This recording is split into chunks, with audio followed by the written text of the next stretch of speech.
আজকে দুপুরবেলা নাগাদ আমাদের মেমরি পুলিশের একটা টিম এবং SOG team, district SOG team ওদের ম্যানুয়াল এবং টেকনিক্যাল কিছু ইনপুটস এবং সোর্সের মাধ্যমে 1 নম্বর ওয়ার্ড মেমরি মিউনিসিপ্যালিটির ক্রিস্টি পাড়া, সেখানে একটা বাড়িতে আমরা রেড করি এবং সেই বাড়িতে হিউজ পরিমাণ প্রায় 47 কিলো মতো ক্যানাবিস গাঁজা আমাদের ওখান থেকে পাওয়া যায় এবং হিউজ পরিমাণ ক্যাশ পাওয়া যায়, প্রায় 41 লাখ টাকা। পরবর্তীকালে এসডিপিও সদস্যদের নেতৃত্বে পুরো জিনিসটাকে সিজ করা হয়। যেহেতু হিউজ পরিমাণ ক্যাশ ছিল, আমরা ব্যাংক অফ বরোদাকে একটা রিকুইজিশন করি এবং সেখান থেকে কাউন্টিং মেশিন আসে এবং তাদের এক্সপার্টরা আসে এবং তাদের উপস্থিতিতে পুরো ক্যাশটা কাউন্টিং করা হয় এবং সিজার করা হয় প্রপার প্রসিডিওর মেনে।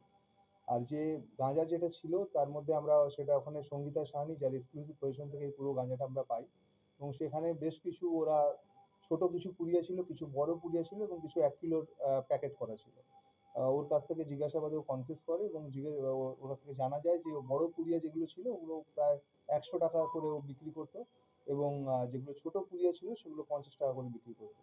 এবং আমরা প্রাথমিক তদন্তে যেটা পাওয়া যাচ্ছে যে এই হিউজ পরিমাণ যেটা ক্যাশ রয়েছে, ওর কাছে আরো ক্যানাবিস ছিল এবং তার সেল প্রসিড হিসেবে এই টাকাটা আমরা ওখান থেকে সিজার করেছি।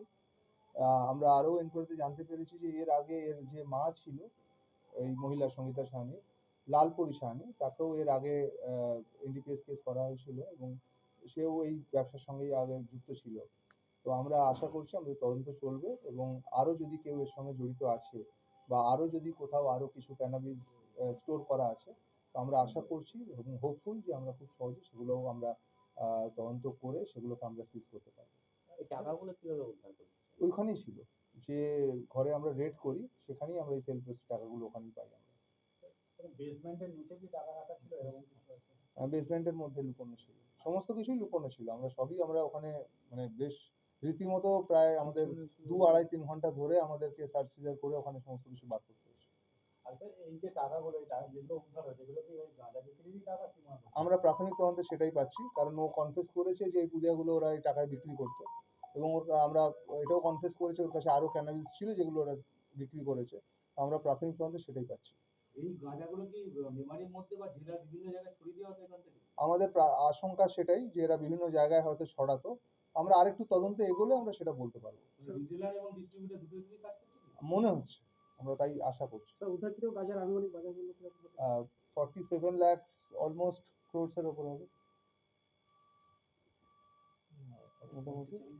47 কেজি, 47 কেজি রয়েছে। 15 লাখ। কোথা থেকে আনতে গাঁজাটা? সেটা আমরা তো ওদেরকে ইন্টারোগেশনের পর আমরা পিসি নিয়ে আসবো, পিসি নেওয়ার পর আমরা এটা বলতে পারবো। সঙ্গীতা সাহানিকে গ্রেফতার করেছিল? হ্যাঁ। আর এই বাড়িটি কার? বাড়িটি আমরা খোঁজ করছি, সম্ভবত মানে এর মায়ের বা এর বাড়ির আর কারো আছে আমরা জানি। দীর্ঘদিন ধরে কি গাঁজার কারবার করছে এলাকায়? যেহেতু এর মায়ের সঙ্গে যুক্ত আমরা জানতে পারলাম, তো আমরা আশঙ্কা করছি, আমরা দেখি, আমরা খোঁজ করছি এটা।